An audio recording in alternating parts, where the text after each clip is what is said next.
On the morning of September 11th, 2001, the world changed forever. 4 commercial airlines were hijacked by 19 terrorists from the Islamist extreme group Al-Qaeda. 2 of them crashed into the north and south towers of the World Trade Center in New York City, resulting in the collapse of both towers due to the impacts and subsequent fires. A 3rd plane crashed into the Pentagon in Arlington, Virginia. Passengers on the 4th plane, believed to be en route to Washington, D.C., fought back and eventually crashed the plane into an empty field in western Pennsylvania. In total, nearly 3,000 people were killed from 93 different countries. It was the worst attack on American soil since the Japanese attacked Pearl Harbor in 1941. That's the official narrative anyway. However, many didn't believe every aspect of this, and within just a few short hours, conspiracy theories began to appear online. Despite refutals by the 9/11 Commission, US government agencies, and so-called expert groups, there are many senior politicians, celebrities, and media figures that dispute the official account over 2 decades later. In this video, we will be exploring many of the major and minor conspiracies surrounding that tragic event. We will structure this video in an iceberg style, starting with what many would call the most plausible theories, and progressing to more obscure and outlandish claims. However, before we begin, we want to firmly state that the arguments for and against these theories are in no way a representation of our beliefs here at Top 5s. We are simply presenting them in order for you to make up your own mind on what you believe. Again, we do not endorse any of these claims. Are you ready? Let's begin. Level 1, the official narrative. We of course have to start this video with the official narrative, starting at the top of our iceberg. It goes like this. At 9:30 p.m. on September 11th, 2001, George Tenet, director of the CIA, informed President George W. Bush and other senior officials that Osama bin Laden and his terrorist group Al-Qaeda were responsible for that morning's terrorist attacks on the United States. Within 2 weeks of this assertion, evidence left behind by the 19 hijackers linked them irrefutably to the attacks, and investigators had identified accomplices in several cities who had helped plan and execute the atrocities. Initially, bin Laden denied any responsibility. However, on the day of the attacks, national security agencies intercepted communications that pointed to him and Al-Qaeda as solely responsible for the attacks, and other suspects were soon ruled out.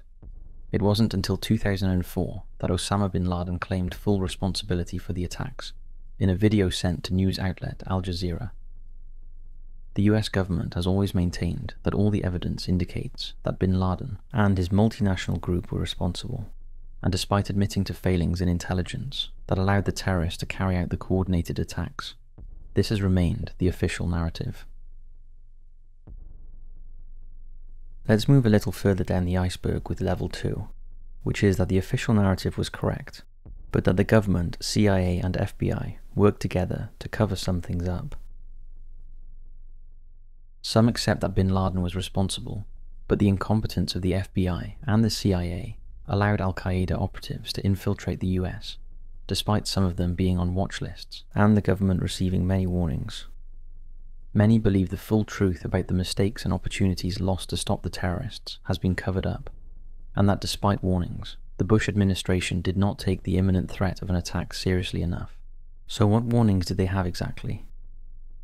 Well, it's been reported that the US received upwards of 30 warnings in the lead-up to 9/11, and as early as December 1998, the CIA reported to then-President Bill Clinton that Al-Qaeda were preparing to attack the US, potentially using commercial aircraft as weapons. In January 2000, the CIA reportedly had 2 of the 9/11 hijackers, Nawaf al-Hazmi and Khalid al-Mihdhar, under surveillance after they had entered the United States. However, due to a communication breakdown within the agency and a lack of trust with other intelligence agencies, they did not share this information with the FBI until 2 weeks before the attacks. In April 2000, Ahmad Shah Massoud gave a speech to the European Parliament in Brussels. During the speech, Massoud said that his intelligence agents had acquired limited knowledge of an imminent terrorist attack on US soil. These warnings went unheeded, and Massoud was assassinated by Al-Qaeda 2 days before the 9/11 attacks. On July 10, 2001, J. Cofer Black, the CIA's counter-terrorism chief, and CIA Director George Tenet met with Condoleezza Rice, the National Security Advisor. They informed her about communication intercepts and other top-secret intelligence, indicating that it was increasingly likely that Al-Qaeda would soon attack the United States. However, for unknown reasons, Rice appeared unconcerned about the warning. Similarly, Secretary of Defense Donald Rumsfeld was also unconvinced and suggested that it was a deception intended to gauge the US response. The same day this information was revealed, FBI Special Agent Kenneth Williams sent a letter to FBI headquarters demanding further investigation into men suspected of being connected to Al-Qaeda, attending flight schools in Arizona. This document is known as the Phoenix Memo. On August 6, 2001, the President's daily briefing warned that bin Laden was planning to exploit his operatives' access to the US to mount a terrorist strike. Information from the FBI revealed suspicious activity that was consistent with preparations for hijackings or other types of attack. On August 23, 2001, just under 2 months before the attack, the CIA were given a list of 19 men who were known to be living in the United States that were suspected of planning a terrorist attack. 4 of those were eventual hijackers: Mohammed Atta, Marwan al-Shehi, Khalid Mal-Idhar, and Nawaf al-Hazmi. The other names are unknown, but it is theorized that they could have been the other men who participated in the attacks. But it's strange that authorities didn't increase security measures at weak points, like government buildings and public transportation, so you can see why conspiracy theorists believe there may have been a cover-up. Level 3. 9/11 was a complete inside job orchestrated by the US government in order for them to invade Afghanistan and Iraq. Prior to 9/11, the price of oil had been steadily declining due to increased production capacity and new finds. An attack on America that blamed Muslim terrorists would be the perfect way to have an immediate and long-term effect on oil prices and support military action against the Middle East. This conspiracy links up to the view that the buildings of the World Trade Center were destroyed by controlled demolition or other means that we will explore later in the video. Level 4. Missing black boxes. All of the planes involved in the 9/11 attacks carried 2 black boxes each, which recorded flight data and cockpit conversations. However, the official report stated that none of the 4 black boxes from the 2 planes that hit the Twin Towers were found in the debris. Yet Michael Bellone and Nicholas Damasi, who worked extensively in the wreckage of the World Trade Center, wrote a book titled Behind the Scenes, Ground Zero. In it, they claimed that using expensive high-tech equipment, they helped federal agents find 3 of the 4 black boxes from the jetliners.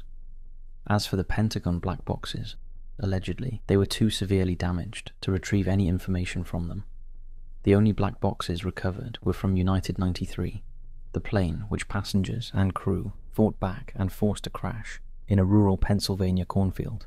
However, the families of the victims had to wait for 7 months before they could listen to the tapes, and it took 5.5 years before they were produced at the trial of the so-called 20th hijacker, Zachary Moussaoui, a French citizen of Moroccan origin, who was arrested about a month before the attacks and was later convicted for being involved in the planning of 9/11. The question is, why did the government state that no black boxes had been recovered when they had? Level 5. UAE were responsible. From the start, speculation about the Saudi government's involvement in the attacks has been rife, despite repeated denials from the Saudi kingdom. The 9/11 Commission report stated that no evidence was found to indicate that the Saudi government or any senior Saudi officials individually funded Al-Qaeda. However, it did acknowledge the presence of numerous private donors and sources of fundraising in Saudi Arabia and other Gulf states for Al-Qaeda before the 9/11 attacks. This finding reinforced the belief that the Saudi government was heavily involved in the attacks, and it was no coincidence that 15 of the 19 hijackers were Saudi citizens. In the aftermath of the attacks, the FBI identified 3 Saudi men living in the US. They suspected of aiding the hijackers. They were named as Fahad al-Thumari, a diplomat in the Saudi consulate's office in Los Angeles, Omar al-Bayoumi, a former civil servant working in civil aviation who was officially a student in California at the time of the attacks, and Musayed al-Jarrah, who was a mid-level diplomat at the Washington Embassy in 1999 and 2000, overseeing Islamic Affairs Ministry employees at mosques and cultural centers around the US. His name was only revealed in 2020.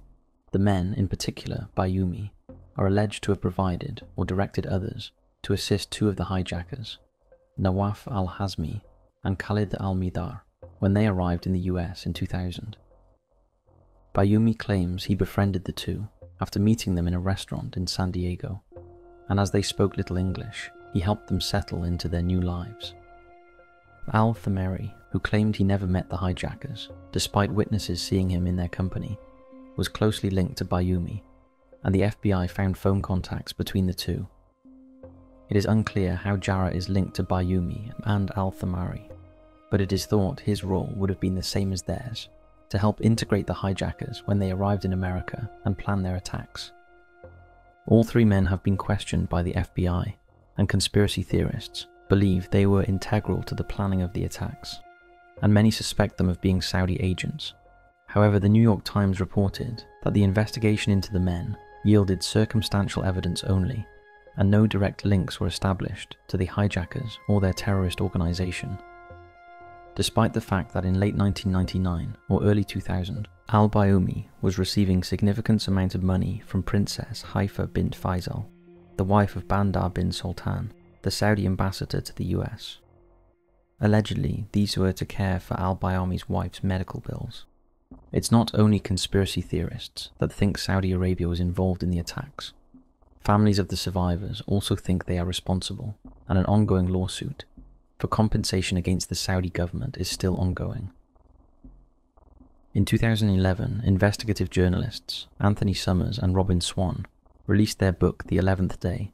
In it, they claimed that the Saudi royal family supplied material and financial support to the 9/11 hijackers and encouraged anti-Western sentiment. There is no doubt that somebody enabled 19 hijackers, with no money, no knowledge of English, and no idea how to fly planes, to infiltrate the US, stay undetected for a significant amount of time, and to prepare and carry out coordinated attacks with such precision. Many believe that support came from a Saudi network that was already in place years before 9/11.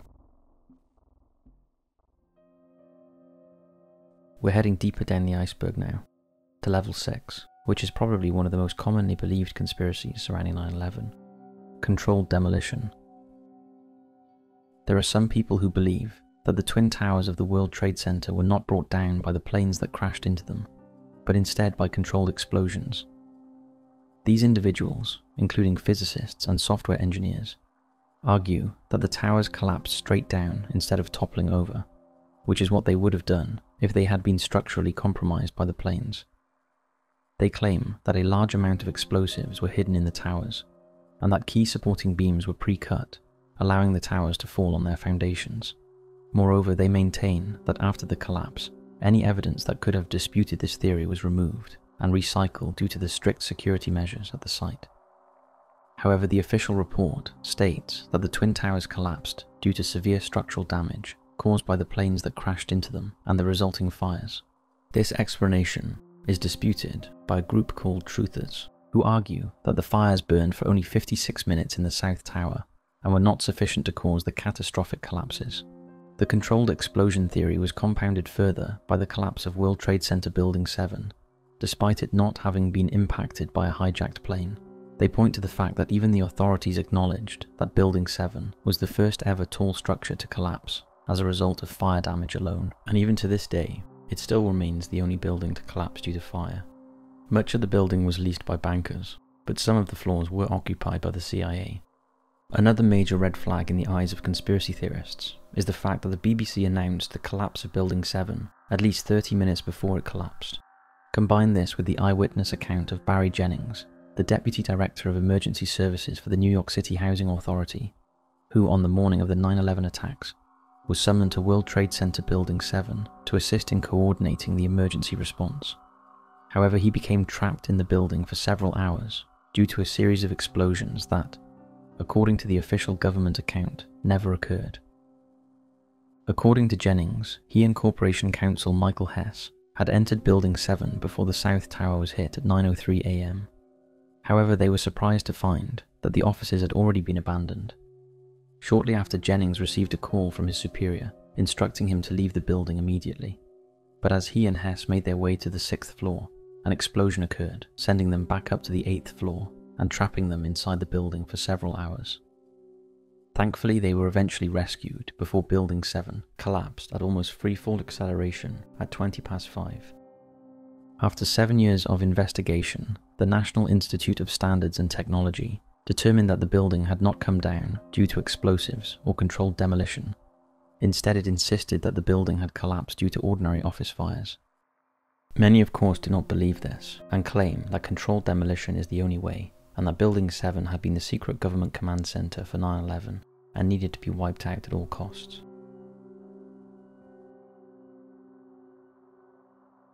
Level 7. Sneha and Philip had something to do with it. On Monday, September 10, 2001, 31-year-old internal medicine intern Sneha Ann Phillip had the day off work. Her husband, Ron Lieberman, said goodbye to her and left for work at around 11 am. During the day, Sneha ran some errands and spoke to her mother.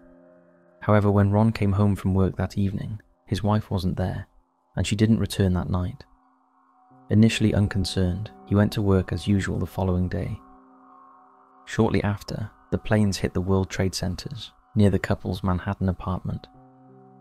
Ron desperately searched for his wife in the chaos of that day, but she has never been seen since. However, some things didn't add up, and the family were putting out conflicting reports about Sneha's life, and it was later found out that her brother had lied about being on the phone to her in her final moments.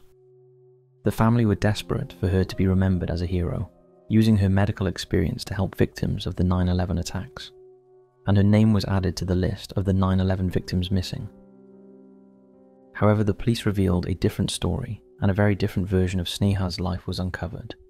They described how her life was reeling out of control with alcohol-related issues, marital problems, and a dispute that landed her in court. This conflicting information and the fact that Sneha's name was removed from the 9/11 victims list has led conspiracy theorists to believe she had something to do with the terror attacks on the US. Because her unexplained absence commenced on September 10, 2001, state law states that is when she died. However, no one exactly knows for sure.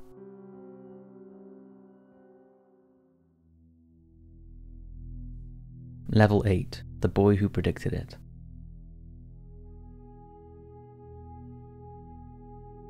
On September 6, 2001, 5 days before the attacks, Antoinette De Lorenzo, a teacher at Utrecht High School in Brooklyn, was teaching English as a second language to a class of Pakistani students. Antoinette led a discussion with the students about world events when she noticed one of her pupils staring out of the window towards the lower Manhattan skyline. She asked the pupil, whose name has never been released, "What are you looking at?" He replied, "Do you see those 2 buildings? They won't be standing there next week." At the time, Antoinette thought nothing of the remark. However, after the terrorist attacks, she became haunted by the comment and reported it to her school principal, who alerted the police and the FBI, and later they raided the classroom and took the youth and his older brother for interrogation. The youth admitted he had made the comment, and as he did, his older brother supposedly elbowed him, saying he was only kidding. Further details of the questioning have not been disclosed, although it is known that the boy's father was supposed to come back from Pakistan on 9/11, but due to flight restrictions had been unable to make the journey. However, when he did arrive in America about a week later, he was furious about his sons being interrogated by the authorities and claimed their constitutional rights had been violated. No further action was taken, and the boy returned to finish his schooling, although his family were placed under surveillance. There seems little doubt the story is true, and police described De Lorenzo as a 100% credible witness. The question remains, how did a boy from Pakistan who couldn't speak English predict that the Twin Towers were going to fall? It seems there are only 3 real possibilities. Either he had clairvoyant powers and could foresee what was going to happen. It was just a random remark with no real meaning. Or he had inadvertently heard on the grapevine that the trade centers were going to be attacked. Level 9. Israel was responsible. Another theory claims no Jewish people were killed in the 9/11 attacks because 4,000 Jewish workers at the World Trade Center had received advance notice not to turn up for work that day. Believers in this theory suggest that the Israeli government was responsible for the attacks to prompt the US into attacking its regional enemies. The truth is that 119 Jewish workers at the World Trade Center were confirmed to be victims, and a further 72 were also thought to have perished. That equates to 9.2% of the victims, which lines up with the 9.7% of New York's commuting population believed to be Jewish at the time of the attacks.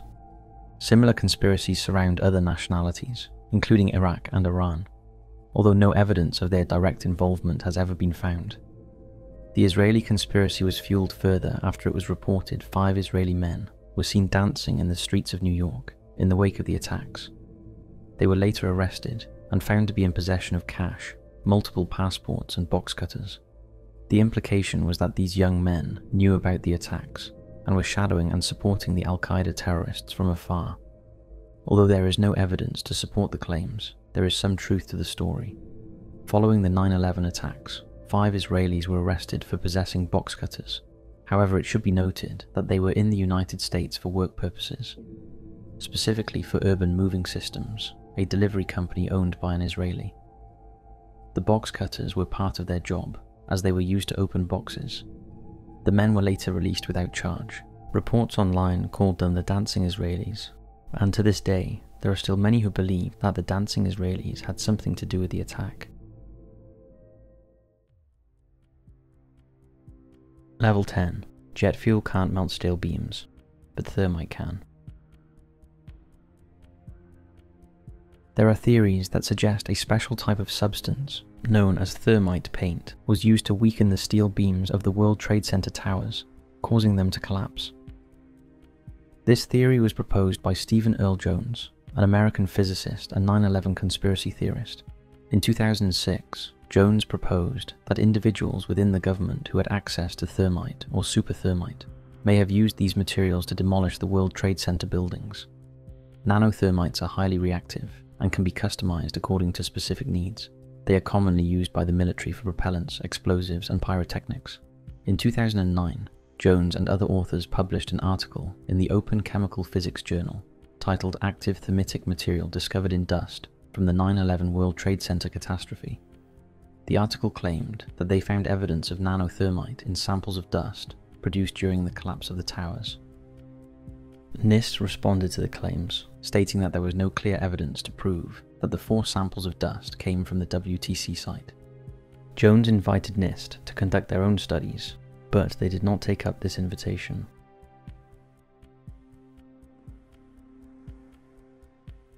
Level 11. Fake phone calls from the planes. Some maintain that phone calls made by passengers on the hijacked planes were manipulated using voice morphing technology, or that the passengers were coerced into making the calls. The reason was that it was believed to be impossible for cell phones to make calls from an altitude of 10,000 feet or higher, which was the cruising altitude of the planes. It was reported that only one call was made from Flight 77 by Barbara Olson. However, prominent conspiracy theorist David Icke suggested that it was impossible that the call was made from the plane's in-system flight call, since the Boeing 757's phones had been decommissioned. Multiple passengers on Flight 93 made calls to their loved ones using either in-flight phones or cell phones. However, it was still believed to be impossible to make calls from a cell phone at such a high altitude. Another notable aspect was the lack of background noise reported by the families of the passengers on Flight 93 during their phone conversations. Todd Beamer, a passenger on Flight 93, had his call routed to Airphone supervisor Lisa Jefferson, who stayed on the line with him. Beamer was heard saying "let's roll" after he and the other passengers made a plan to try to overthrow the hijackers. Unfortunately, the plane crashed in Shanksville before they could carry out their plan. Apparently, Jefferson found it strange that there was no standard beeping sound that usually occurs when a call is unexpectedly disconnected, leading conspiracy theorists to believe all the calls from the hijacked planes were fake. Lastly, there is the theory of voice cloning. I cannot for the life of me find information about this theory, but I remember people saying that it was strange that one of the passengers phoned his mother and stated his first and last name, something that would be very out of character if calling a family member. Like I said, I cannot find this information online at all, so if any of you have ever heard of this, let us know in the comment section below. Level 12. The planes fired missiles before hitting the buildings. This claim, known as the no planes theory, believes that the planes that hit the World Trade Center and the Pentagon on 9/11 were not enough to cause as much destruction as they did, and suggest that the planes were actually cruise missiles designed to target the buildings they struck, and that any eyewitness accounts of these planes crashing, including the live TV footage, was faked, an illusion, or the missiles were made to look like passenger planes. Supporters of this theory cite the difference between the sounds made by a cruise missile and a jet engine, and that the hole created by the plane that allegedly hit the Pentagon was too small to have been made by a plane. This theory is backed up by the fact that even an untrained pilot would find it very difficult to hit the Pentagon accurately. Even highly trained fighter pilots have said that the required maneuver to hit the Pentagon so close to the ground would be extremely difficult without the plane breaking up. Additionally, there is only low-quality footage available of the incident, despite the building having hundreds of cameras. This further adds to the theory that the planes were in fact targeted cruise missiles that were disguised as aeroplanes. Level 13. Larry Silverstein. American Jewish businessman Larry Silverstein has repeatedly been the target of anti-Semitic conspiracies over the past 20 years. Silverstein purchased the World Trade Center in April 2001 and sought compensation from his insurance company after the property was destroyed. Silverstein has been painted as a money-grabbing man who purchased the property and then organized the attacks to gain a multi-billion-dollar payout. It was revealed that Silverstein took out a major insurance policy a month or so before the attack because he knew it was going to happen. In interviews, Silverstein has revealed that he usually spent his mornings at breakfast meetings in Windows on the World, situated on top of the North Tower of the World Trade Center. However, on the morning of September 11, 2001, his wife insisted that he attend a medical appointment, which unknowingly saved his life. His daughter and son were also employed at the World Trade Center, but fortunately they were not there on the morning of 9/11. This incident, along with many other top executives who were not present on 9/11, has raised questions among people about whether they were merely fortunate or had some insider knowledge that something was going to happen on that specific day. Now, there is very little evidence to suggest that Silverstein knew anything, and his billion-dollar lawsuit took many years to sort. Level 14. Billions missing in government funding, and then accountant office destroyed in Pentagon. It is claimed that the day before the attacks, the US government mysteriously lost trillions of dollars, and the 9/11 attacks were a way to distract the public away from the catastrophic loss of money. The conspiracy arose from remarks that then Secretary of Defense Donald Rumsfeld gave the day before the attacks about the Pentagon's business practices. He is quoted as saying, "The technology revolution has transformed organizations across the private sector, but not ours, not fully, not yet. We are, as they say, tangled in our anchor chain. Our financial systems are decades old. According to some estimates, we cannot track $2.3 trillion in transactions." In reality, Rumsfeld was using that number to show that the department was facing difficulties in keeping track of its finances due to outdated technology. After the attacks, theorists believed that the destruction of the accountant's office was a deliberate act intended to divert attention from the missing money. Level 15, SEAL Team 6, threw the body of the most wanted terrorist in the sea because it didn't exist or he was killed years ago. The decision to throw bin Laden's body into the sea after his death at the hands of Navy SEALs on May 2, 2011 has given rise to various conspiracy theories, hoaxes and rumours. Doubts about the date and time he died were fueled by the decision to not release any photographic or DNA evidence to prove the most wanted man in the world was dead. This, coupled with contradicting accounts of the raid on bin Laden's compound, during which a live feed from cameras mounted on the helmets of the US Special Forces cut off for 25 minutes, has led to the belief that something has been covered up. It has been suggested that Osama bin Laden was killed years before it was publicly announced in the Tora Bora Mountains. However, this information was kept secret to maintain support for the ongoing war on terror. Additionally, there are claims that bin Laden died much earlier than the reported date, and that the announcement of his death was delayed to avoid clashing with the wedding of Prince William and Catherine Middleton. Another theory suggests that the timing of the announcement was intended to coincide with the airing of Donald Trump's Celebrity Apprentice, as a way to punish Trump for questioning President Obama's birth certificate. What do you think of this one? Do you think it's strange that we never got to see Osama bin Laden's body, or do you think this is standard procedure within the army? Level 16. Suspected insider trading.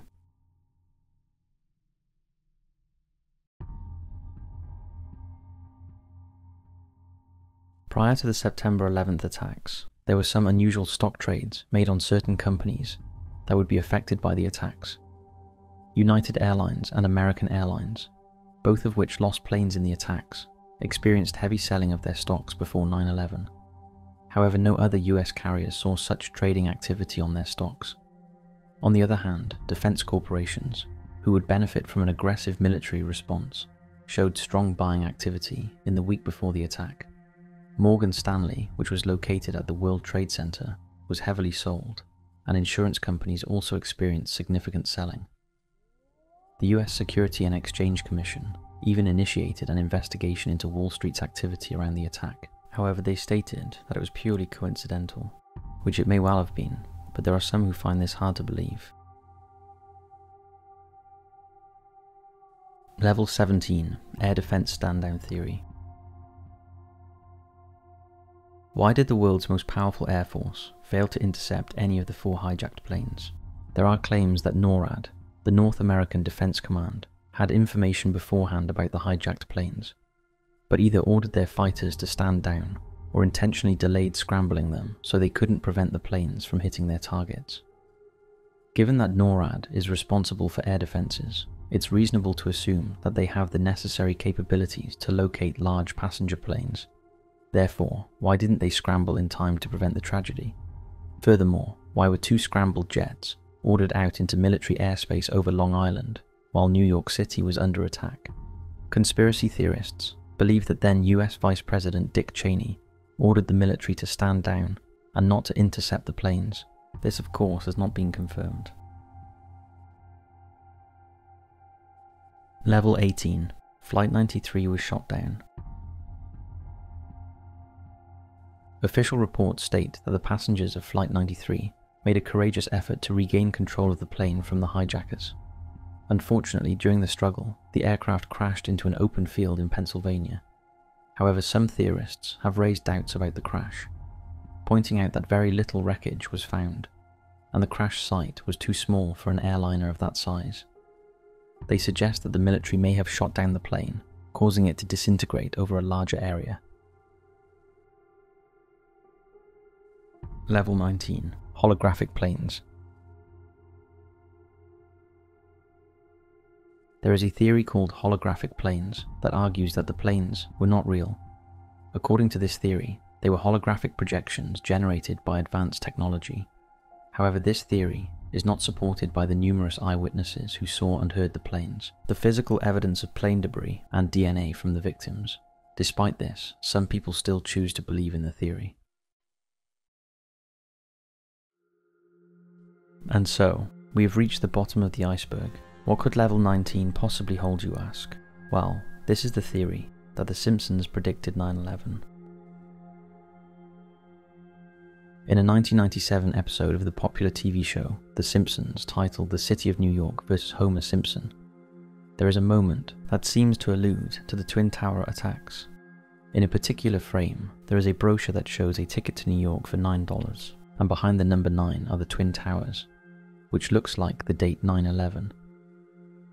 Although the creator of the show could not explain it, Bill Oakley, an executive producer on the show at the time, explained that $9 was picked as a comically cheap fare. He also acknowledged that the coincidence is eerie, given the events that would occur all those years later. And that brings us to the end of this video. We would just like to say that many conspiracy theorists argue that they are honouring the victims in their search for the truth, because they and the world deserve to know the truth. Whilst there is some truth in that statement, we must remember we are talking about a real-life event with real people. Our heart truly goes out to all of those affected by 9/11, both on the day and in the many painful years after. Thank you for watching. Please be respectful in the comments section below. Stay safe, and we'll see you next time.